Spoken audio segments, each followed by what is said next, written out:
Hello friends, ISPCS study के इस online platform पे आपका स्वागत है। कल हम लोगों ने जो महिला आंदोलन तक ख़त्म किया था आर्टिकल्स को, आज उसके आगे से हम आपको पढ़ा रहे हैं pro life versus pro choice. ये आर्टिकल है, बहुत इंपॉर्टेंट आर्टिकल है। GS2 में भी इसका योगदान है और GS1 में भी इसका जो है प्रॉपर महत्व है। ठीक है, सोशल इश्यूज़ में। तो इसमें आपका आर्टिकल टॉपिक लिखा हुआ है pro life versus pro choice, ये बात लिखी गई है। तो सुर्खियों में ये क्यों रहा, ये बात आपको पहले बता दूं कि सुप्रीम कोर्ट ने एक विवाहित महिला के 26 सप्ताह से अधिक का जो तीसरा गर्भ था उसको समापन करने वाली जो मांग थी वाली इसकी याचिका थी उसको खारिज कर दिया। 26 सप्ताह से अधिक के तीसरे गर्भ का। ठीक है, तो ये बात किस पे आती है? ये MTP अधिनियम जो है ये इसके अंतर्गत भी सब चीज़ें आती हैं। और हम लोग समझेंगे जो ये मुद्दा उभरा कि एक विवाहित महिला के जो 26 सप्ताह से अधिक का जो गर्भ था उसको समाप्त किया गया वर्सेस ये सब तमाम चीज़ें थी। तो ये मुद्दा उभर का है pro life versus pro choice का। ठीक है, इसलिए इम्पोर्टेंट है। हालांकि मैं आपको सिलेबस के अनुसार बताऊं, देखिए ये GS2 का सिलेबस है।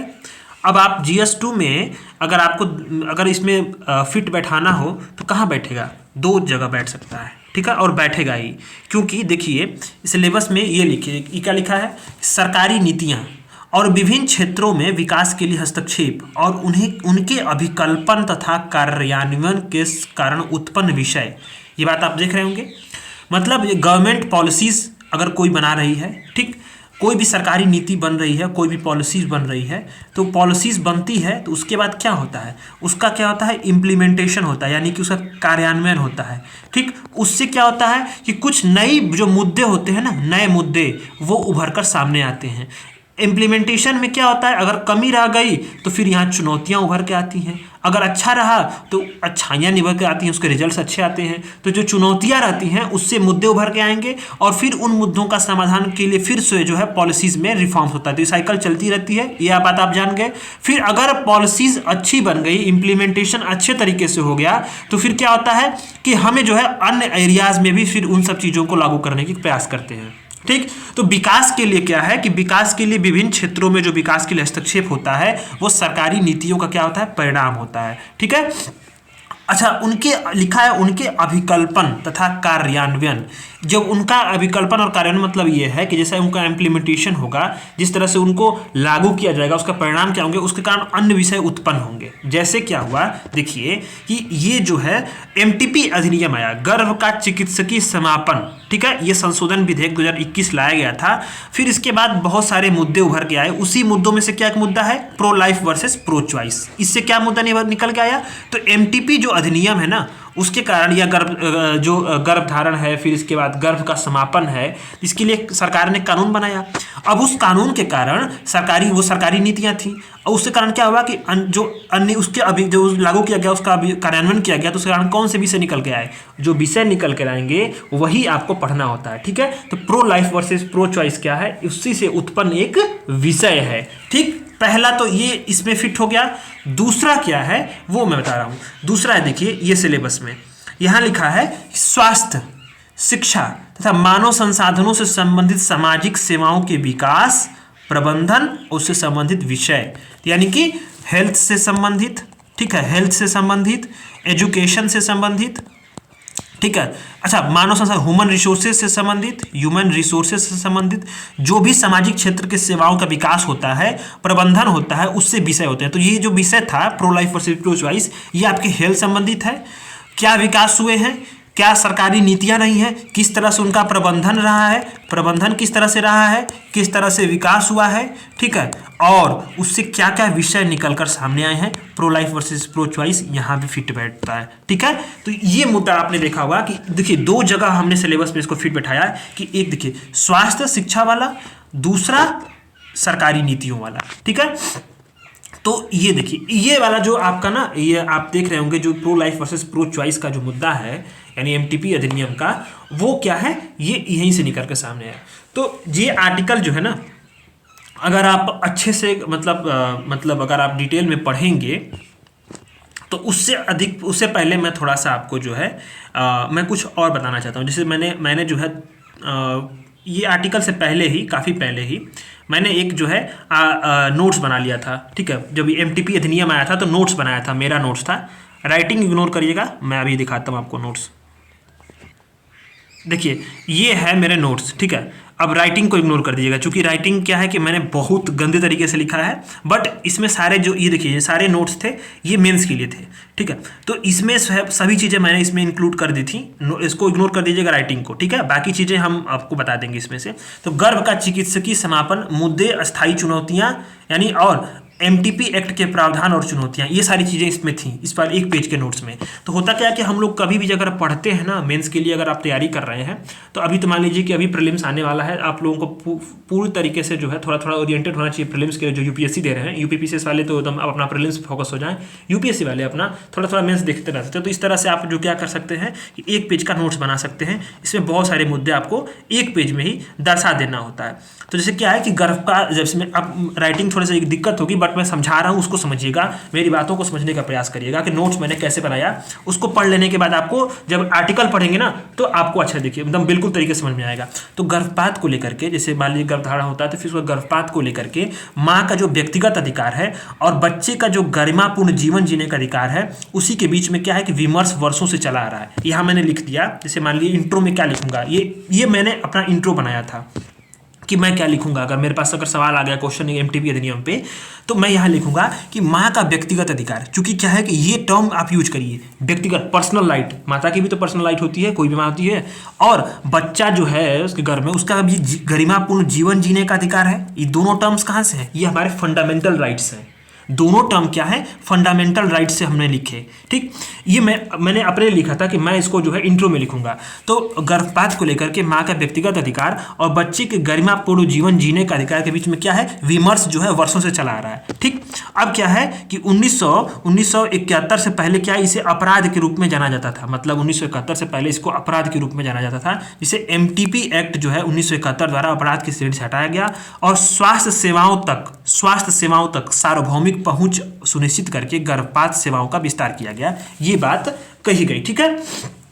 उस वक्त क्यों न्यूज में था, तो उसको मैंने लिखा कि हाल ही में सभी महिलाओं को वैवाहिक स्थिति से इतर क्या है, सुरक्षित और कानूनी गर्भपात देखभाल के लिए 24 सप्ताह तक की गर्भपात की अनुमति दी गई थी। 1971 के MTP एक्ट को विस्तार किया, ठीक है। सुप्रीम कोर्ट ने बोला, उस वक्त बोला था कि सभी महिलाओं को वैवाहिक स्थिति से इतर, यहाँ टर्म यूज कर रहा हूँ, मतलब विवाहिक स्थिति है या नहीं उससे उसके मतलब नहीं है, बट उससे उस तरह सुरक्षित और कानूनी गर्भपात देखभाल के लिए 24 सप्ताह तक की गर्भपात का अनुमति दिया सुप्रीम कोर्ट ने, उस वक्त दिया था, ठीक। 1971 के लिए MTP एक्ट को विस्तारित किया। ये बात मैंने इंट्रो के लिए बना ली थी, ठीक। अब ये न्यूज उस वक्त लिख दिया था। अब मुझे जब ये आर्टिकल मिला है, इसी तरह से अगर आप नोट्स बनाए रहेंगे, तो जो भी ये वाला आर्टिकल आप देख रहे हैं, जैसे ये देखिए ये वाला जो आर्टिकल आप देख रहे हैं, ठीक, तो मुझे करना क्या इसमें, मुझे इसमें बाकी सब चीज़ें मैंने इसमें सब नोट्स में लिखी हुई हैं, बस मुझे सुर्खियों में क्यों है इसको थोड़ा सा वहाँ पे जो है, मैं यहाँ पे सुर्खियों में क्यों यहाँ पे थोड़ा सा साइड में करके लिख दूंगा यहाँ पे। अब मेरा यह नोट्स बन गया, अब फिर यहाँ पे करंट अफेयर से अपडेट हो गया। यही होता है, आप बेसिक नोट्स बनाए रहेंगे तो आप मैगजीन से क्या करना होता है, बस उसमें वैल्यू एडिशन करना होता है। तो मुझे क्या है कि मैंने बेसिक नोट्स बनाए हुए हैं, मुझे बस इसमें वैल्यू एडिशन कर देना है, ठीक है। हालांकि जब मैं आपको पढ़ा रहा हूं तो इसका मतलब ये है कि आपका भी सब चीज़ें इसमें से क्लियर हो जाएंगी। और मैं उम्मीद करूंगा कि जब थोड़ा सा मुझे समय मिलता रहता है, मैं डेली जो है कुछ ना कुछ आपको एक्स्ट्रा पढ़ा रहा हूँ। उम्मीद है कि आपको प्रीलिम्स और मेंस दोनों के लिए आपको सहायता मिल रही होगी। अगर मिल रही है तो बिल्कुल आप अपने फीडबैक कमेंट सेक्शन में जरूर दीजिएगा, तभी मुझे मालूम चलेगा कि मुझे क्या करना है क्या नहीं करना है। अपने वैल्यूएबल फीडबैक मुझे आप जरूर दीजिएगा, ठीक है। तो आप इसमें देखिए मैंने क्या लिखा था कि अब मुझे सवाल लगा कि गर्भपात से संबंधित अगर कोई भी मुद्दे, चिकित्सकीय समापन समेत कोई भी मुद्दे अगर आते हैं तो मुझे क्या करना है, ठीक है। गर्भपात के चिकित्सकीय समापन के मुद्दे जो आएंगे, ठीक है, उसमें क्या है कि पर्याप्त चिकित्सकीय साधनों का विशेषज्ञों का अभाव है। जो गर्भपात के चिकित्सकीय समापन के मुद्दे आएंगे अगर मुझे लिखने के लिए, तो मैं ये लिखूंगा पहले पॉइंट में कि पर्याप्त चिकित्सकीय साधनों और विशेषज्ञों का अभाव है। ग्रामीण महिलाओं को समान अवसर नहीं मिल रहा। समाज के जो व्यवहार है क्या है, अनुचित व्यवहार है। व्यक्तिगत अधिकार है तथा व्यक्तिगत अधिकारों तथा राज्य के दायित्व में टकराव हो रही है कि पर्सनल राइट और जो लाइबिलिटीज़ है स्टेट की, उसके बीच में टकराव होता है, ठीक। अब क्या है कि महिलाओं में जागरूकता का अभाव है और नकारात्मक रवैया है, ठीक। और एक समान राय और मानक जो है उनका भी अभाव है। ये सारे मुद्दे जो हैं गर्भपात के चिकित्सकीय समापन के मुद्दे हैं, जिसको मैं अपने आंसर्स में लिखूंगा। ये नोट्स मैंने कितने लाइन में बनाया, देखिए सिर्फ पॉइंट्स हैं, बुलेट पॉइंट्स हैं, ठीक है। इसमें सिर्फ क्या है, बुलेट पॉइंट्स हैं, यह मैंने लिख दिया, बस ये मुद्दे हो गए, ठीक। अब क्या है कि मानवीय चिकित्सकीय और जो है मतलब समान अधिकार पर सुरक्षित और वैध अधिकार एमटीपी एक्ट 2021 को लाया गया। 21 में ये एक्ट लाया गया, एमटीपी एक्ट, ठीक है। तो इस एमटीपी एक्ट का प्रावधान क्या था कि अब इस प्रावधान को मैंने चूंकि जानना जरूरी है, तो इसको अब लिखिए कि इसको मैंने क्या नोट्स बनाया था इसमें कि गर्भ निरोधक विधि की विफलता पर क्या है, वैवाहिक और अवैवाहिक दोनों को 20 सप्ताह तक गर्भ समाप्ति की अनुमति दी गई, ठीक। विशेष श्रेणियों के महिलाओं के लिए क्या है, 24 सप्ताह तक गर्भपात का प्रावधान किया गया। जैसे जो दिव्यांग होंगी, नाबालिग होंगी, रेप पीड़िता होंगी, उनको क्या है 24 सप्ताह तक गर्भपात का प्रावधान रहेगा। और जो अविवाहित और विवाहित दोनों, उनको 20 सप्ताह तक की गर्भपात की समाप्ति का जो है, गर्भ की समाप्ति का अनुमति हो गया, ठीक। इसके लिए क्या है, चिकित्सकीय राय आवश्यक है। इसके लिए जो है एमटीपी एक्ट 2021 में प्रावधान किया गया कि जो चिकित्सकीय राय होगी वो कंपलसरी होगी। अगर 20 सप्ताह का कोई गर्भ है तो उसके लिए एक डॉक्टर कंपलसरी है, 20 से 24 है तो उसके लिए 2 डॉक्टर कंपलसरी है। अगर 24 के बाद का है तो राज्य स्तरीय मेडिकल बोर्ड होगा, वो अनुमति देगा, तो फिर जो है ये चिकित्सकीय समापन हो पाएगा गर्भ का, ठीक है। और गोपनीयता को बनाए रखना बहुत कंपलसरी है, यहाँ पे ये बात मैंने लिखी है, ठीक। अब आपने देखा होगा कि जब ये एमटीपी एक्ट आया तो इसके बाद समझ बहुत सारी चुनौतियां थी। क्या चुनौतियां थी कि गर्भावस्था को समाप्त करने का निर्णय क्या है, मूल अधिकार है या नहीं, ये इसमें स्पष्ट बताया नहीं गया, ठीक। ये जो एमटीपी एक्ट में गर्भावस्था को समाप्त करने का जो है मूल अधिकार है कि नहीं, क्योंकि उसमें व्यक्तिगत अधिकार भी आते हैं, पर्सनल राइट भी एक तरह से आ जाता है, फिर एक जीवन जीने का भी अधिकार आ जाता है, बच्चे का और माँ का दोनों का उसमें आता है। तो सब चीज़ें उसमें हितों का टकराव है, पर इसमें स्पष्ट नहीं हुआ। राज्य मेडिकल बोर्ड से क्या है, ग्रामीण महिलाओं तक पहुंच आसान नहीं हो पाएगी। ये बात जो कही गई कि 24 सप्ताह के बाद गर्भ का जो समाप्ति का जो अनुमति होगा वो कौन, चिकित्सकीय राय आवश्यक होगा। तो 24 सप्ताह के बाद क्या है, राज्य स्तरीय बोर्ड, मेडिकल बोर्ड होगा, तो उसके लिए क्या है कि ग्रामीण महिलाओं तक पहुंच आसान नहीं हो पाएगी। अनिवार्य चिकित्सकीय सलाह से बहुत सारी चुनौतियां उत्पन्न होंगी। जैसे बहुत सारे पीएससी में क्या है कि 75% डॉक्टर की कमी है। समाज में स्वीकार्यता और स्वायत्तता की चुनौती तो होगी ही होगी। और बदलते समय में क्या है, व्यक्तिगत अधिकार और राज्य के दायित्वों में सामंजस्यपूर्ण स्थिति तथा सभी मानदंडों के प्रोटोकॉल के पालन से क्या गर्भपात की चुनौतियों से निपटा जा सकता है। ये मैंने क्या लिख दिया, ये लिख दिया मैंने आपको कंक्लूजन मैंने क्या लिखा था, देखिए इसमें कंक्लूजन को मैं अच्छे से समझा दूं। ये राइटिंग को इग्नोर कर दीजिएगा, क्योंकि मैंने अपने लिए लिखा है, किसी और के लिए नहीं लिखा था।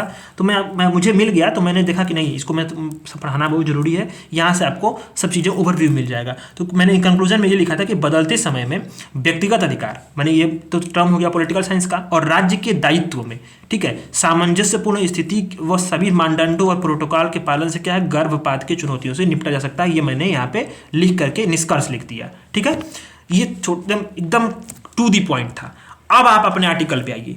अब इसमें से बहुत सी चीजें क्या है आपको क्लियर हो जाएंगी, ठीक है। आपने आर्टिकल पढ़ लिया, बता दिया मैंने उसको, जो वो मैंने नोट्स पढ़ लिया आपने। अब इसमें अब देखिए क्या है कि एक सेकेंड, थोड़ा सा मैं इसको, तो जो याचिका क्या थी कि सुप्रीम कोर्ट ने एक विवाहित महिला के 26 सप्ताह से अधिक के तीसरे गर्भ का समापन वाली याचिका को खारिज कर दिया था। 26 सप्ताह से अधिक, ठीक है। यहाँ आपने देखा होगा कि कोई भी जो विवाहित महिला होती है उसको कितना है, 20 सप्ताह तक की गर्भ की स्थिति का जो है अनुमति होती है। 20 सप्ताह तक जो विवाहित और अविवाहित दोनों को कितना होगा, 20 सप्ताह तक गर्भ की समाप्ति का अनुमति होगा, ठीक है। अगर कोई विशेष श्रेणी महिला जैसे कि दिव्यांग होगी, नाबालिग होगी, रेप पीड़िता होगी, उसके लिए 24 सप्ताह, ठीक। अगर उसके लिए भी चिकित्सकीय राय है, अगर 20 सप्ताह तक होगी तो एक डॉक्टर, 20 से 24 होगी तो 2 डॉक्टर, और 24 के बाद क्या होगी, राज्य स्तरीय मेडिकल बोर्ड। यहाँ तो बात किसकी हो रही थी, 26 सप्ताह से अधिक का गर्भ था और तीसरा गर्भ के समापन का, ठीक है। इस याचिका को सुप्रीम कोर्ट ने खारिज किया। तो अब ये बात तथ्य, अब ये मतलब क्या तथ्य था इसके लिए कि याचिकाकर्ता ने क्या लगाया था कि वो जो है प्रसव उपरांत क्या है, मनोविकार से पीड़ित थी, ठीक। यहाँ बताया था ना कि कोई विशेष स्थिति हो तो उसको हो सकता है, पर सुप्रीम कोर्ट ने इसको इनकार कर दिया, इसलिए मुद्दा न्यूज में आया, ठीक। ये मनोविकार से पीड़ित थी तथा वो भावनात्मक और आर्थिक और शारीरिक रूप से तीसरे बच्चे को पालन करने में सक्षम नहीं थी। फिर भी जो है न्यायालय ने क्या कहा कि जो गर्भावधि है वो 24 सप्ताह से अधिक हो गई है, यदि न्यायालय क्या करता है, अगर इसको याचिकाकर्ता को गर्भ समापन की अनुमति देगा तो क्या है, एमटीपी एक्ट का उल्लंघन होगा। इसी एक्ट को मैंने आपको बताया, यही एक्ट था, प्रावधान आपने दिखाया ना, एक्ट का प्रावधान। नोट्स में मैंने कितना छोटा सा लिखा है, ठीक। उसी एक्ट के प्रावधान को सुप्रीम कोर्ट ने क्या बोला, इसका उल्लंघन होगा। तो आपको पता चल गया कि मतलब कितना महत्व है नोट्स बनाने का। आप मैंने नोट्स बनाया था और इसीलिए जो है यहाँ पे, हालांकि आपको नोट्स बनाने की जरूरत अभी तो फिलहाल नहीं है क्योंकि अब समय भी नहीं है कि नोट्स बनाएंगे, लेकिन आप वीडियोस पड़ी हुई हैं, आप उसको देख सकते हैं और मैं आपको पूरा विश्वास दिलाता हूँ मेंस आपको मैं पूरा पढ़ाऊंगा, ठीक है। थोड़ा समय मिलने पे मैं जरूर पढ़ाऊंगा इसको, ठीक है। प्रीलिम्स के बाद आपको मेंस की क्लासेज, अगला जो 24 वाली प्रीलिम्स होगी उसके बाद मेंस की क्लासेज आपको पूरी एकदम 3 महीने लगातार पढ़ाई जाएंगी, ठीक है। तो उसमें मैं आपको एकदम सब कंप्लीट कराऊंगा। तो इसमें क्या है कि सुप्रीम कोर्ट ने बोल दिया कि एमटीपी एक्ट 2021 का क्या हो, यहाँ पे उल्लंघन होता है। न्यायालय ने यह भी बोल दिया था कि इससे मां को क्या है, तत्काल कोई खतरा नहीं था और भ्रूण की विकृति का भी मामला नहीं था, ठीक।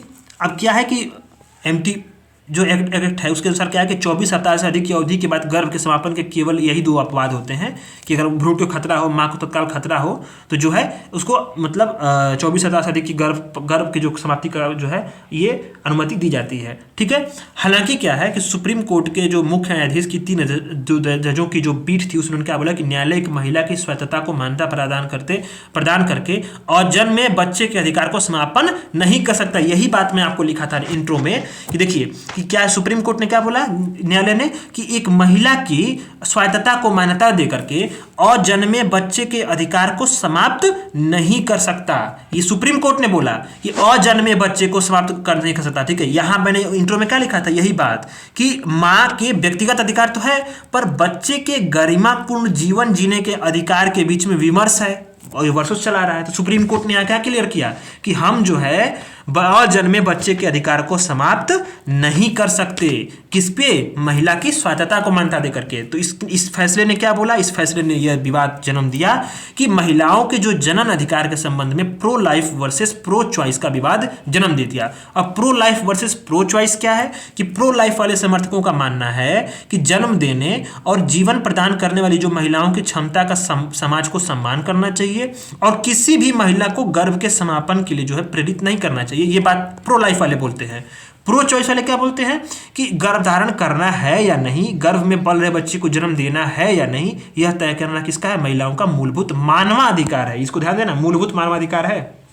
ये बात कौन बोलते हैं, प्रो चॉइस वाले बोलते हैं, ठीक। हालांकि दोनों के बीच में सामंजस्य कौन बनाया, एमटीपी अधिनियम बनाया, पर सुप्रीम कोर्ट ने भी यहाँ पे जो है बहुत अच्छा बात बोला कि ये जो मैंने आपको लाइन बताई, ठीक है। तो एमटीपी एक्ट अधिनियम 2021 को मैंने आपको तो वहाँ नोट्स में पढ़ा ही दिया है, फिर भी देख सकते हैं कि 20 सप्ताह से जो है गर्भावधि के लिए केवल एक मतलब जो है एक चिकित्सक का सलाह होगा। वही मैंने जो चीज़ लिखी थी 20 से 24 के लिए क्या है कि 2 चिकित्सकों की सलाह पे होगा अगर बच्चे को गंभीर बीमारी होगी और गर्भवती महिला के जीवन समझ खतरा होगा तो, और 24 सप्ताह से अधिक होगा तो उसके लिए क्या केवल मेडिकल बोर्ड की सलाह पर गर्भ का समापन होगा, ठीक। और अभी यहाँ बस एक एक्स्ट्रा पॉइंट ये है कि आईपीसी की धारा 312 और 313 में जो है गर्भ समापन क्या है, गैर कानूनी है, मतलब उसे एमटीपी एक्ट के तहत जो है ये इसको गैर कानूनी बनाया गया, ठीक है, ठीक। ये बात यहाँ पे निकल के आती है। अब आता है कि pro life versus pro choice की जो बात है उसको हम लोग थोड़ा सा देख लेते हैं कि प्रो लाइफ वाले क्या बोलते हैं, प्रो चॉइस वाले क्या बोलते हैं, फिर हम लोग जो है ये भारत में क्या इस पे विवाद हुआ, फिर आगे की राह में करने क्या चाहिए वो चीज़ हमें जानते हैं, ठीक है। तो pro life versus pro choice आपने देख लिया कि प्रो लाइफ वाले बोलते हैं कि नहीं, जीवन जीने का अधिकार है, प्रो चॉइस वाले बोलते हैं कि नहीं, गर्भ धारण करना है या नहीं करना है ये जो है केवल माता को जो है ये डिसाइड करने का, महिला को ही डिसाइड करने का अधिकार है, ठीक है। ये इसका मूलभूत मानवाधिकार है। तो प्रो लाइफ वाले तर्क देते हैं कि मानव जीवन की सूचिता क्या है, गर्भधारण से इस जीवन की शुरुआत होती है, इसलिए जो है गर्भ का समापन एक प्रकार से हत्या का समापन होता है, ठीक। हालांकि जो है ये भी बोलते हैं प्रो लाइफ वाले कि जो लिंग चयन पर गर्भ का समापन होता है, ठीक है, ये इससे क्या है कि मतलब ये अगर अनुमति देगा तो फिर जो है ये प्लान्ड पेरेंटहुड का जो है हिस्सा बन सकता है। तो इसके लिए क्या है कि मतलब ये चुनौती भी है एक तरह से, गर्भवती महिलाओं के लिए सहायता होती है, ठीक है। माता पिता की जो मानसिक स्वास्थ्य समस्याओं का समाधान करने के लिए क्या है कि सामाजिक और पारिवारिक समर्थन देना चाहिए, न कि गर्भ का समापन करना चाहिए। धर्म और नैतिक विश्वास क्या है कि कई सारे प्रो लाइफ समर्थकों का मानना है कि धार्मिक और मान्यताएं क्या होती है, नैतिक रूप से गर्भ समापन को अस्वीकार्य मानती हैं, ठीक है। भ्रूण विकास के संबंध में प्रगति क्या है कि विज्ञान प्रौद्योगिकी में प्रगति के साथ क्या है कि गर्भ धारण की अधिक धारण क्या है कि फीटल वाइबिलिटी के समय से पूर्व जो है ये हो गई है, यानी कि मतलब जो है कि ये जीवन के किसी तरह से उसको माने गर्भ को बचाए रखने के संबंध में ये तर्क देते हैं। प्रो चॉइस वाले क्या बोलते हैं, प्रो चॉइस वाले बोलते हैं जनन अधिकार क्या है, एक महिला की दैहिक संप्रभुता और जनन अधिकारों का उल्लंघन है गर्भ के समापन पर रोक लगाना। जीवन की गुणवत्ता से मतलब खिलवाड़ नहीं होना चाहिए, जीवन की गुणवत्ता से प्रतिकूल प्रभाव न डालना जाए किसी तरह से। अपवाद के जो मामले हैं वो क्या है कि जो प्रो चॉइस का समर्थन करने वाले क्या है, वैवाहिक बलात्कार और यौन अपराधों के चलते जो अनैच्छिक गर्भधारण उसके मामले में मानव के माँ के जीवन के खतरे डालने वाले जो मामले उसमें गर्भ के समापन को जायज़ ठहराते हैं। अधिक जनसंख्या क्या है कि महिलाओं को बच्चे पैदा करना चाहिए नहीं करना चाहिए, इसका विकल्प चुनने का अधिकार किसको होना चाहिए, महिला का होना चाहिए। सामाजिक प्रभाव क्या है कि वित्तीय कठिनाइयाँ गरीबी कारण जो है अनैच्छिक गर्भधारण के मामलों को जो है परिवार विघटित हो सकते हैं, इसलिए जो है प्रो लाइफ वाले प्रो चॉइस वाले अपने अलग अलग तर्क देते हैं। हालांकि हमें इन दोनों के बीच के संतुलन को ही बना के रखना उचित मार्ग है। ठीक है, तो भारत में क्या है कि pro life versus pro choice का विवाद में देखिए एमटीपी एक्ट 1971 के अनुसार क्या है कि भारत में गर्भ समापन एक क्वालिफाइड राइट है, इसमें केवल किसी महिला के अनुरोध के आधार पर इसको खत्म नहीं किया जा सकता। ये बात मैंने अपने नोट्स बताई आपको। न्यायपालिका ने क्या किया है कि विधायी ढांचे के तहत अजन्मे बच्चे के कल्याण को स्वीकार किया है, जिसे सुप्रीम कोर्ट ने बोला, और साथ ही महिलाओं की स्वास्थ्यता का सम्मान करते हुए सावधानी पूर्वक करुणामय और सूक्ष्म विचारों को भी अपनाया है। ठीक, सुप्रीम कोर्ट ने यह भी कहा कि जो पंजीकृत चिकित्सक है उसको गर्भ समापन की इच्छुक महिलाओं पर अतिरिक्त कानूनी शर्तें थोपने से क्या करना चाहिए, बचना चाहिए। ठीक है, तो ये जो है ये बात यहाँ पे निकल के सामने आई है। आगे की राह में ऐसे में हम क्या कर सकते हैं कि यौन शिक्षा, ठीक है, ये बात हमें बहुत जरूरी है कि बच्चों और किशोरों को जो है उम्र के अनुरूप यौन शिक्षा देनी जरूरी है। किशोरों बच्चों को रिश्तों प्रजनन संबंधी जागरूकता और प्रजनन स्वास्थ्य के बारे में शिक्षित करना शामिल है, जिसमें समाज में अनैच्छिक गर्भधारण और वैवाहिक बलात्कार जैसे यौन अपराधी घटनाओं से रोकने में मदद मिलेगी। प्रजनन संबंधी स्वास्थ्य सेवाओं को बेहतर करना है। हर बच्चा महत्वपूर्ण है, हर बच्चे का जन्म सुरक्षित तरीके से हो अतः हर लड़की और महिला के साथ गरिमापूर्ण व्यवहार किया जाए। ये सब चीज़ें ये जो है राज्य का मूल जो है कर्तव्य है, राज्य को इसको जो है मजबूत बनाना चाहिए। मिडवाइफरी पहलों को मजबूत बनाना है, गोद लेने की प्रक्रिया को सरल करना चाहिए। कार्यस्थल पर लैंगिक भेदभाव भेदभाव किए बिना समान कार्य के लिए समान वेतन, बेहतर मातृत्व पितृत्व अवकाश, रियायती बाल देखभाल जैसी चीज़ें क्या हैं कि गर्भ समापन के मामले को कम करेंगी और मातृत्व अवकाश का प्रबंधन के लिए जो है अंतराल प्रबंधन संरचनाएं प्रदान करने की आवश्यकता है। जैसे कि जोमेटो ने क्या किया है कि जोमेटो ने नवजात शिशुओं की माताओं की सहायता के लिए एक अद्वितीय सहायता प्रणाली दी है। इससे माताओं की सहायता के लिए क्या है, एक कर्मचारी को नियुक्त किया जाएगा, उन्हें कार्यस्थल पर हमेशा उपस्थित रहने की आवश्यकता न हो। तो ये चीज़ें जो है यहाँ पर निकल के आती हैं और इसमें आगे की राह में। और इसमें एक बात और आप देख लीजिए कि क्या आप जानते हैं, यहाँ पे आपने एक चीज़ देखा होगा, वैवाहिक बलात्कार की बात आ गई यहाँ पे। ठीक है, तो इसमें भारत के सुप्रीम कोर्ट ने निर्णय 2022 में दिया कि गर्भ का चिकित्सकीय समापन एमटीपी अधिनियम के मामले में बलात्कार की परिभाषा में वैवाहिक बलात्कार को भी शामिल किया जाना चाहिए, सुप्रीम कोर्ट ने निर्णय दिया था। ठीक है, तो प्रीलिम्स के लिए इसको ध्यान देना है। और सुप्रीम कोर्ट ने यह भी दिया था कि अविवाहित और सिंगल महिलाओं को जो है 24 सप्ताह तक गर्भ की सुरक्षित और कानूनी तरीके से चिकित्सकीय समापन यानी कि एबॉर्शन का अधिकार दे दिया था। ठीक है, तो ये 2022 में। तो ये बात आपने देख लिया। वैश्विक कानून क्या है, बहुत सारे कानून हैं, जहाँ 24 देश ऐसे हैं जहाँ पे गर्भ समापन पूरी तरह से प्रतिबंधित है और ये सब चीज़ें हैं। तो ये बात आपको ध्यान देना है, मेंस के लिए बहुत इंपॉर्टेंट टॉपिक है ये। तो एक्ट को मैंने आपको नोट से पढ़ा दिया था सारी चीज़ें। तो उम्मीद है ये वाला आपको आर्टिकल अच्छा लगा होगा और आपको जो है इसमें बहुत सारी चीज़ें सीखने को मिली होंगी। नोट्स से मैंने आपको बहुत सी चीज़ें इसमें बताई। अब आता है सहमति की आयु, एज ऑफ कॉन्सेंट। ये इंपॉर्टेंट है इसलिए भी है कि ये भी आपको उसी वाले जो टॉपिक है ना GS2 वाला, स्वास्थ्य शिक्षा वाला, उससे भी हो जाएगा और महिलाओं संबंधी मुद्दे हो जाएंगे, बच्चों और अन्य जो चीज़ें थी उससे भी हम लोग जोड़ सकते हैं। तो जो 22वां विधि आयोग है उसने अपनी 283वीं रिपोर्ट में जो यौन संबंध है उसकी सहमति के लिए जो आयु है वो 18 वर्ष से घटाकर 16 वर्ष नहीं किए जाने की सिफारिश की है। ये बात यहाँ पे किसने किया है, विधि आयोग ने। विधि आयोग ने कहा है कि 18 से 16 वर्ष इसकी आयु नहीं करनी चाहिए, किसके लिए, यौन संबंध की सहमति के लिए। ठीक है, तो तथ्य क्या है कि विधि आयोग ने लैंगिक अपराधों से बालकों का संरक्षण, पॉक्सो जो एक्ट है 2012, इंपॉर्टेंट है, पॉक्सो एक्ट यूपीएससी पूछा हुआ है प्रीलिम्स में। तो ठीक है, पॉक्सो एक्ट को क्या है आपको ध्यान देना है, ये भी जो है कब आया था, 2012 में आया था। ठीक है, इसको आपको प्रीलिम्स के लिए ध्यान देना कि इसके तहत क्या है कि सहमति की आयु जो है 18 से 16 वर्ष करने की जो संदर्भ में विचार जो है करने का प्रस्ताव हो गया था। हालांकि इसको जो विधि आयोग ने इसको नकार दिया कि नहीं, 18 से 16 नहीं करना है। ठीक है, जो पॉक्सो एक्ट है 2012 वो किस लिए बनाया गया था कि जो लैंगिक हमले हो रहे हों, लैंगिक उत्पीड़न हो रहा हो, अश्लील सामग्री यानी पोर्नोग्राफी है उसके अपराधों से जो है बालकों का संरक्षण करने के लिए बनाया गया था। इसके लिए जो स्पेशल कोर्ट की स्थापना भी यहाँ पर की गई थी। ठीक है, तो ये सारी चीज़ें जो है यहाँ पर उभर कर सामने आई हैं। ईज ऑफ कंसेंट वह आयु है कि जैसे कि सहमति क्या हुई है कि इसमें किसी व्यक्ति को जो क्या है कानूनी रूप से यौन क्रियाओं के लिए जो सहमति देने के लिए सक्षम माना जाता है। ठीक है, इसी बात पे विधि आयोग के समक्ष ये रिपोर्ट गई थी कि 18 से क्या करना चाहिए, 16 कर देना चाहिए उम्र के लिए। ठीक है, हालांकि विधि आयोग ने इसको नकार दिया। ठीक है, तो जो पॉक्सो एक्ट है ना, पॉक्सो अधिनियम है, उसमें क्या है कि बालक के रूप में वर्गीकृत करने की जो आयु है उसमें किसमें निर्धारित की गई है, 18 वर्ष निर्धारित की गई है। तो ऐसे में क्या है कि जो स्वाभाविक रूप से जो एज ऑफ कंसेंट वाली जो बात उभर के सामने आती है कि सहमति की जो आयु होगी वो कितनी है, वो 18 वर्ष आपका हो जाती है। ठीक है, तो विधि आयोग के बारे में थोड़ा सा जान लीजिएगा आप लोग। विधि आयोग क्या है कि विधि आयोग एक गैर सांविधिक निकाय है। इंपॉर्टेंट बात यह है कि यूपीएससी यहाँ टारगेट करेगा, बिल्कुल करेगा, क्योंकि जो है इस पर सवाल बने हुए हैं विधि आयोग पे और ये एरिया छूटा हुआ है। तो स्टेटमेंट में दे देगा कि विधि आयोग या दे देगा एक संविधान सम्मत निकाय है। दूसरा दे देगा कि विधि आयोग क्या है कि या ये दे सकता है कि संवैधानिक निकाय है, दे देगा। तीसरा जो है कि गैर सांविधिक निकाय है। सारी चीजें जो है सांविधिक निकाय है, तो सांविधिक निकाय देगा तो आपको ध्यान देना यहाँ पे कि विधि आयोग क्या है, एक गैर सांविधिक निकाय है।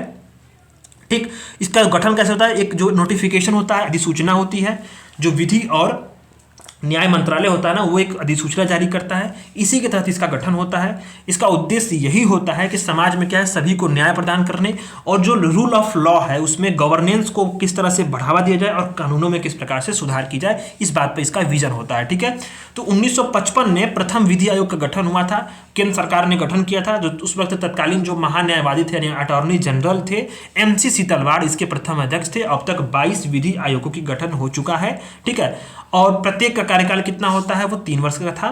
तो पहले अगर देखा जाए तो 1833 का जो चार्टर एक्ट था उसमें पहले विधि आयोग का गठन किया स्वतंत्रता से पूर्व जो है 1834 में ही किया गया था। तो जब अब बात हम लोग क्या कर रहे थे, सहमति की आयु को, जो एज ऑफ कंसेंट है, उसके पक्ष में कम करने के पक्ष में तर्क और विपक्ष में कम करने के तर्क क्या है और विधि आयोग की सिफारिशें क्या हैं, इन सारी चीज़ों को जो अगर एक बार आप देख लीजिए तो बाकी आपका आर्टिकल जो है यहाँ पे कंप्लीट हो जाएगा। ठीक है, तो हम लोग आते हैं इसमें कि जो पॉक्सो एक्ट है उसके तहत क्या है कि बढ़ते आपराधिक मामले, हाल ही में यह देखने में आया कि पॉक्सो एक्ट के तहत दर्ज होने वाले आपराधिक मामलों की संख्या में जो है ये वृद्धि हो रही है।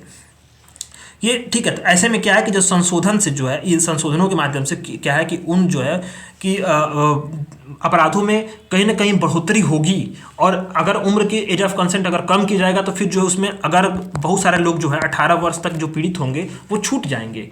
ठीक है, ये समस्या यहाँ पे उभर कर सामने आएगी। ठीक, इस ऐसे में क्या है कि बच्चों का क्या समय पूर्व परिपक्व होना, इसको परिपक्व, ऐसे में क्या है कि सोशल मीडिया जागरूकता और इंटरनेट कनेक्टिविटी से 16 पहुँच के कारण क्या है कि 14 वर्ष की आयु तक के जो लभी बच्चे हैं, क्या है कि कम आयु में जो है वो परिपक्व हो जा रहे हैं। तो ऐसे में क्या है कि उनको सही निर्णय लेने के लिए जो है पर्याप्त मानसिक परिपक्वता हो चुकी है। ऐसी बात कौन करता है, जो एज ऑफ कंसेंट की जो आयु कम करने की बात कर रहे हैं वो लोग बोलते हैं। ठीक है, और यौन साध्यता को मान्यता की बात की जा रही है। इसमें वांछित यौन क्रिया में शामिल होना, अवांछित यौन आक्रामकता से क्या है सुरक्षित रहने का अधिकार, इसमें दोनों शामिल है।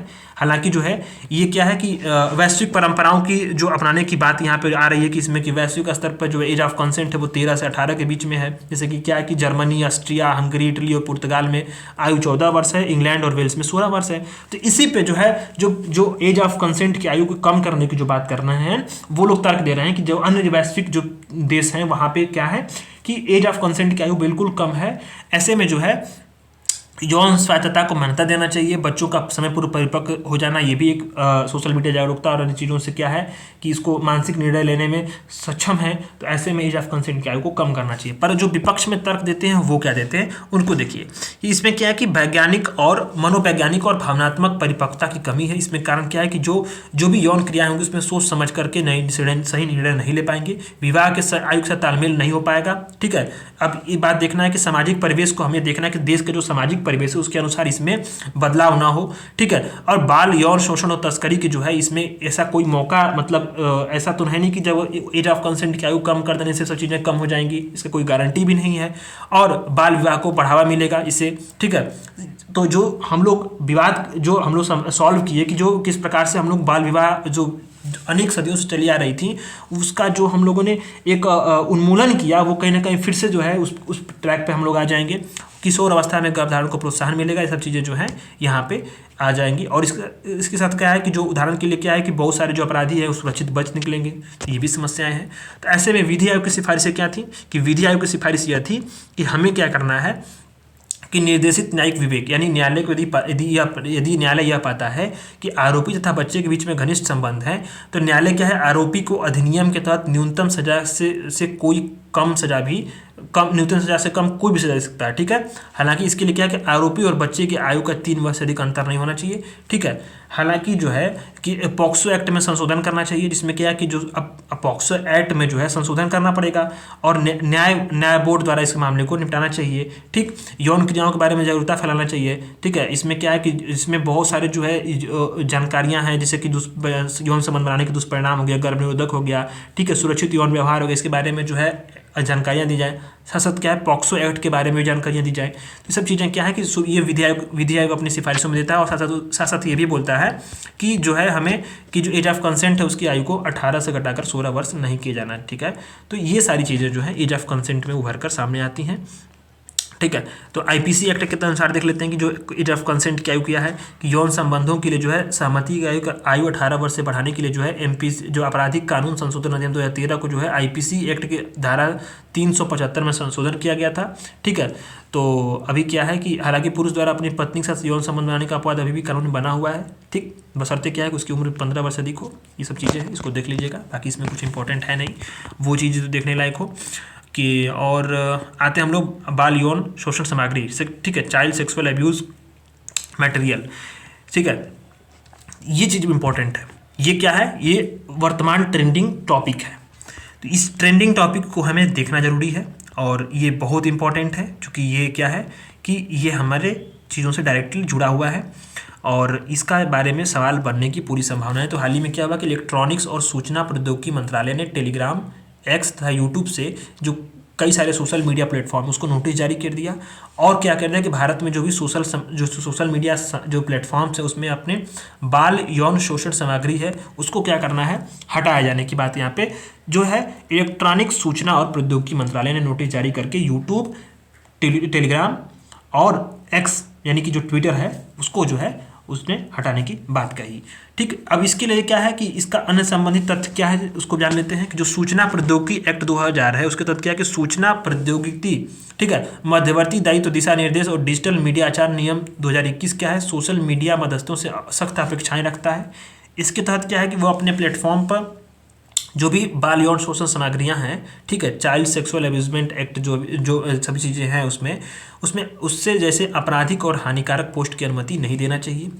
इस नोटिस में किसी भी प्रकार की देरी करने पर उन्हें दी गई जो सुरक्षा सुविधाएं वापस ली जाएंगी, इस प्रकार की बात मंत्रालय द्वारा की गई है।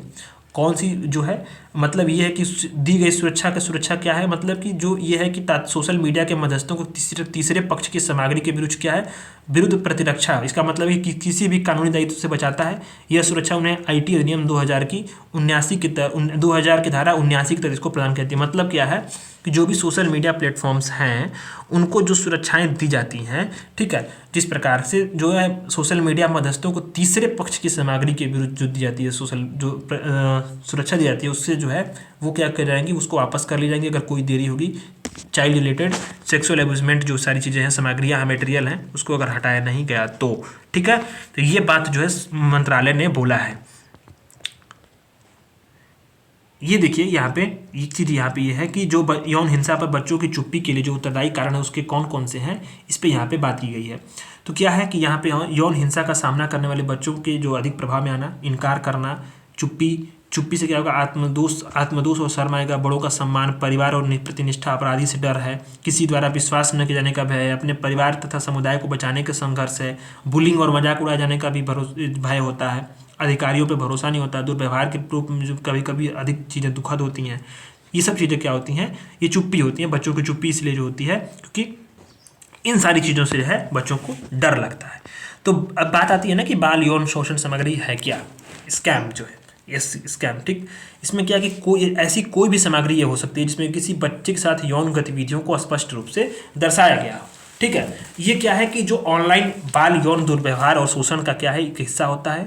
ठीक है, बाल यौन शोषण सामग्री, इसके अंतर्गत क्या है, बच्चों को यौन चैट में शामिल करना होगा या फिर उनका बाल यौन जो शोषण सामग्री उसका विस्तार करना हो, निर्माण करना हो, वितरण करना हो, और यौन उत्पीड़न की लाइव स्ट्रीमिंग जैसी गतिविधियाँ जो हैं ये सारी इसमें आती हैं। भारत में क्या है कि लगभग 4.5 लाख मामले इसके दर्ज किए गए हैं, और वैश्विक स्तर पर अगर देखा जाए तो 2 से 17 वर्ष की आयु के लगभग 1 अरब बच्चों ने है इन सारी हिंसाओं का जो है सामना किया है।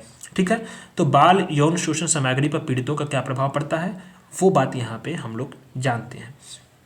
ठीक है, तो जानने का प्रयास करते हैं। इसमें क्या है कि अपराध बोध है, ठीक है, शर्मिंदगी तथा दोषी ठहराना, ये सब चीज़ें क्या हैं कि ये जो है पीड़ित व्यक्ति दुर्व्यवहार को रोकने में सक्षम नहीं हो पाने का कारण क्या है, अपराध बोध से ग्रसित हो जाते हैं, स्वयं को इसके लिए दोषी भी मानते हैं।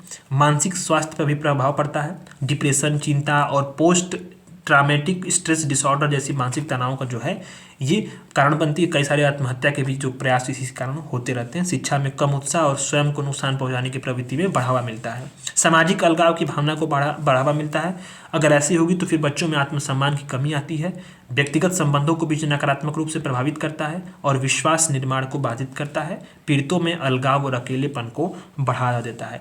मादक और द्रव्य और शराब का दुरुपयोग जो है ये सब चीज़ें जो है यहाँ पे शुरू हो जाती हैं। रोगों में वृद्धि होती है, कई सारे संक्रामक और गैर संक्रामक रोग भी जो है यहाँ पर हो जाते हैं।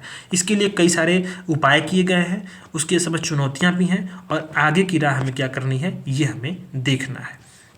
तो आगे क्या उसमें उपाय क्या किए गए हैं वो देखते हैं हम लोग। देखिए इसमें क्या है कि सूचना प्रौद्योगिकी एक्ट 2000 के तहत क्या है, आईटी एक्ट की धारा 66E, 67, 67A, 67B में जो चाइल्ड सेक्सुअल जो है ये जो इसके लिए इसके तहत यौन शोषण सामग्री है उसके साथ अश्लील तथा पोर्नोग्राफिक सामग्री के ऑनलाइन प्रसारण के लिए कठोर दंड और जुर्माने का प्रावधान किया गया है।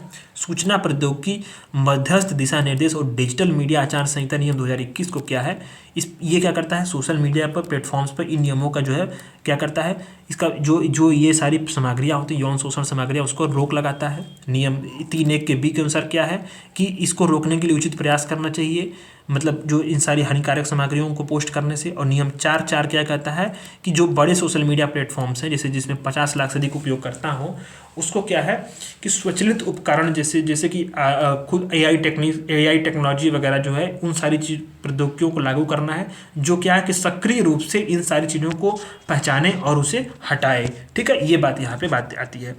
ठीक है, पॉक्सो एक्ट अधिनियम 2012 आया, ये क्या करता है कि 18 वर्ष से कम आयु के सभी जो बालक बालिकाओं का यौन शोषण हो रहा है उसके सारी चीज़ों से उन्हें उन चीज़ों पर उत्पीड़न या अश्लील चित्र दिखाना या पोर्नोग्राफिक सामग्री दिखाना इसको सुरक्षा देता है। इसके में कठोर दंडों का प्रावधान भी है, अपराध की गंभीरता के अनुसार इसको वर्गीकृत किया गया है। ठीक, अभी क्या है कि अभी पॉक्सो एक्ट और आईटी एक्ट के तहत विभिन्न प्रावधान से आने वाले जो अपराध है उसके लिए CBI द्वारा क्या है कि OCSAE रोकथाम जांच इकाई का गठन किया गया था। इसको आपको थोड़ा ध्यान दीजिए। CBI के और जिन ये प्रयास करते हैं, UPSC यहाँ पे UPPCS ने ऐसे सवाल पूछे हैं, BPSC में भी सवाल इस बार आया था। और ये टारगेट एरिया होती है जो CBI द्वारा कुछ भी अगर जो CBI हो गया, ED हो गया, NIA हो गया, इसके लिए कुछ विशेष एजेंसी गठन की जाती है या फिर कुछ भी स्पेशल प्रोजेक्ट शुरू होते हैं तो वो पूछता है। तो CBI द्वारा ठीक है OCSAE ठीक है इसका रोकथाम यानी जांच इकाई का गठन किया गया था। किसके लिए, जो है पॉक्सो एक्ट और आईटी एक्ट के जो विभिन्न प्रावधान है उसके तहत आने वाले अपराधों की जांच के लिए। ठीक है, और निर्भया फंड के तहत सरकार ने महिला और बच्चों के बीच साइबर अपराध रोकथाम CCPWC नामक परियोजना को चालू की। इसका उद्देश्य क्या है कि साइबर अपराधों के खिलाफ जागरूकता बढ़ाना है। इंपॉर्टेंट है दोनों चीज़ें प्रीलिम्स के लिए भी। ठीक है, अभी क्या है व्यक्तिगत डेटा डिजिटल व्यक्तिगत डेटा संरक्षण अधिनियम 2023 क्या है, बच्चों की डेटा के लिए डेटा प्रोसेसिंग इकाइयों पर 3 शर्तें लागू करता है। कौन कौन सी, कि माता पिता की सत्यापन योग्य सहमति देना, बच्चों को क्षति नहीं पहुंचाना और बच्चों को ट्रैक या मॉनिटर नहीं करना या उनसे लक्षित विज्ञापन नहीं दिखाना। ठीक है, अब सोशल मीडिया द्वारा क्या है ये सारी भी पहल शुरू की गई हैं, यानी कि जो बच्चों से जो जुड़ी यौन शोषण सामग्री उसको हटाने के लिए यूट्यूब द्वारा क्या है बाल यौन शोषण इमेजिनरी इस नाम मैच नामक स्काई ठीक है CSAI इस मैच नामक की क्या है एक स्वचालित टूल है जो सीधे सीधे क्या करता है इन सारी चीज़ों से जो है इनको डिलीट कर देता है। जो बाल यौन शोषण वाली सामग्रियाँ होती है उसको अचानक से ऑटोमेटिक जो है उसको ट्रैक करके डिलीट कर देता है। इसके समझ चुनौतियां क्या हैं वो चीज़ हम लोग जान लेते हैं कि चुनौतियां अभी तो बहुत सारी हैं। तो ऐसे में क्या है कि जागरूकता का क्या है अभाव है। बहुत सारी जागरूकता का अभाव है। ये क्या है कि जो भारत के जो बाल यौन शोषण सामग्री उसके संबंधित रिपोर्टिंग प्लेटफॉर्म की जो सीमित जानकारी है, पहुंच का कारण क्या है कि जो भी रिपोर्ट होती हैं अपराधों की संख्या वो बिल्कुल कम होती है। अब आप देख लीजिए कि राष्ट्रीय साइबर अपराध रिपोर्टिंग पोर्टल ने बच्चों के खिलाफ जो है मात्र 1102 साइबर अपराध दर्ज किए थे। ठीक, तो ये सब चीज़ें क्या है कि ये अपराधों की संख्या का जो है मतलब रिपोर्टिंग नहीं हो पाती, जांच नहीं हो पाती, कार्रवाइयाँ तो दूर की बात है। बच्चों की सुरक्षा और निजता का संतुलन जो है, ये सारी चीज़ें जो है मुद्दे की बात है। यहाँ पे क्या है कि बच्चों को क्या है यौन शोषण से संबंधित सामग्री का पता लगाने के लिए सोशल मीडिया प्लेटफॉर्मों को एंड टू एंड इंक्रिप्शन को हटाना पड़ सकता है। इससे क्या होगा, ऑनलाइन संवाद की जो सुरक्षा की स्थिति क्या है वो कमजोर होगी। अनुच्छेद 21 का निजता का अपराध उल्लंघन का भी जो है ये मामला बन जाएगा। अनामिता, ठीक है, ये भी एक मुद्दा उभर गया था कि जैसे क्या है कि जो अपराधी क्या करते हैं, फेक अकाउंट का उपयोग करते हैं सोशल मीडिया नेटवर्किंग साइट पे और चैट स्पेस के माध्यम से छोटे बच्चों की कमजोरियों का फायदा उठाते हैं और यौन शोषण और अन्य सारी बाल यौन शोषण सामग्री के दर्शकों की पहचान करना इससे क्या होती है, कठिन हो जाती है। डिजिटल युग में क्या है कि जो बहुत सारे सोशल मीडिया का प्लेटफॉर्म्स का उपयोग बढ़ रहा है, ऑनलाइन कक्षाओं की ओर बड़े पैमाने पर स्थानांतरण हो रहा है और शैक्षिक ऐप्स का भी उपयोग हो रहा है। इससे में बच्चों पर ये क्या कर सकती हैं, नकारात्मक प्रभाव डाल सकती हैं। तो हमें ऐसे में करना क्या है, तो विनियमन करना होगा। विनियमन सबसे पहली बात है कि सोशल मीडिया कंपनियां भविष्य में ऐसी सामग्रियां क्या करें, रोकें। ठीक है, एल्गोरिदम तथा रिपोर्टिंग तंत्र जैसे सक्रिय उपाय लाएं। एक राष्ट्रीय फ्रेमवर्क को विकसित किया जाए जो बाल ऑनलाइन सुरक्षा को बढ़ावा दे। ठीक है, ऑनलाइन ग्रूमिंग और प्रारंभिक व्यवहार को लक्षित किया जाए, जैसे कि प्रारंभिक बाल यौन शोषण गतिविधियां, जैसे कि बाल यौन शोषण के लिए ऑनलाइन ग्रूमिंग आदि की पहचान की जाए। ऑनलाइन ग्रूमिंग क्या होता है कि उन तकनीकों का वर्णन करने के लिए होता है जिसका उपयोग दुर्व्यवहार करने वाले इंटरनेट के माध्यम से बच्चों का यौन शोषण करने के लिए करते हैं। ठीक है, हमें जागरूकता बढ़ानी चाहिए। मास मीडिया के माध्यम से क्या है, एक राष्ट्रव्यापी जागरूकता अभियान चलाना चाहिए। बाल यौन शोषण के मुद्दे पर जनता का ध्यान आकर्षित करना चाहिए।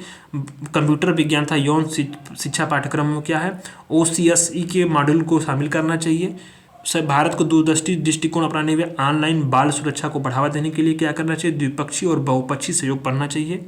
जैसे कि जिनके पास मजबूत तंत्र हो इन सबको निपटने के, ऑस्ट्रेलिया हो, उसके तहत हम अपनी रणनीतिक साझेदारी को बढ़ावा दे सकते हैं। बच्चों के लिए एक विशिष्ट दृष्टिकोण देना चाहिए। इसके लिए ब्राउजिंग, जब इंटरनेट ब्राउजिंग कर रहे हो तो उनके समझ क्या उन्नत सुरक्षा उपाय हों और जो है उन्हें इन सब चीज़ों के भटकाव से दूर ले जाएं। ठीक है, अब एक वयस्क है तो उसके नाते आप क्या कर सकते हैं कि सुरक्षित इंटरनेट कनेक्शन का उपयोग करिए, बच्चों की पहचान को गोपनीय बनाए रखें, अनुचित तस्वीरों के खिलाफ शिकायत दर्ज कराएं और पायरेसी सेटिंग्स का ध्यान रखें। ये सब चीज़ें जो है इंपॉर्टेंट होती हैं।